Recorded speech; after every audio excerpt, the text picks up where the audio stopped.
मंडळी, काहीही झालं तरी मराठी बोलणार नाही, तरीही रिक्षा टॅक्सी चालकांना मराठीची सक्ती केलीत तर संप करू, मुंबई बंद पाडू, ही आव्हानात्मक भाषा बोलली जाते।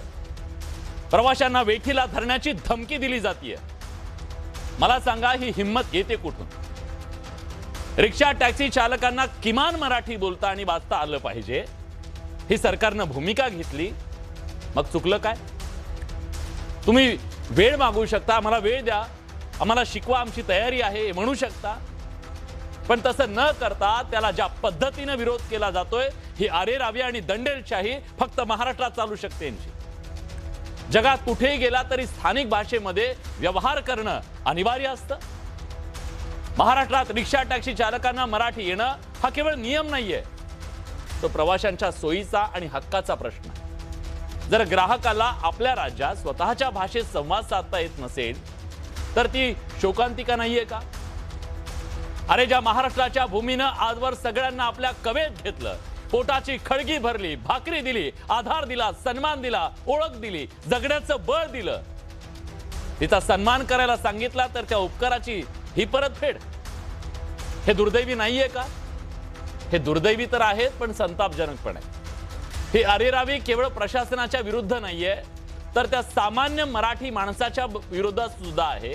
महाराष्ट्रात राहून याच राज्यातल्या प्रवाशांच्या जीवावर आपली जी उपजीविका चालते, इथल्या सरकारी नियमांना आपण आव्हान देत आहोत, त्याच्या विरोधात शक्ती प्रदर्शन करत आहोत, हे कशाचं लक्षण आहे? म्हणूनच प्रश्न विचारला जातोय की तुम्हाला भाकरी देणारी मराठी शिकायला जर तुमची तयारी नसेल, त्याला जर तुमचा नकार असेल, तर अशा लोकांना महाराष्ट्रात काम करण्याचा खरंच नैतिक अधिकार उरतो का हो? जी पोट भरते तिला विरोध करणं हे केवळ भाषिक अनास्था नाहीये, हा अपमान नाहीये का? मग ही एक प्रकारची दादागिरी नाहीये का? महाराष्ट्राच्या सहनशीलतेची ही चेष्टा नाहीये का? आपल्या भाषेत सेवा मिळणं ग्राहकाचा हक्क आहे। परिवहन मंत्री म्हणाले, एक बार मैं कमिटमेंट करता हूं तो मैं खुद की भी नहीं सुनता।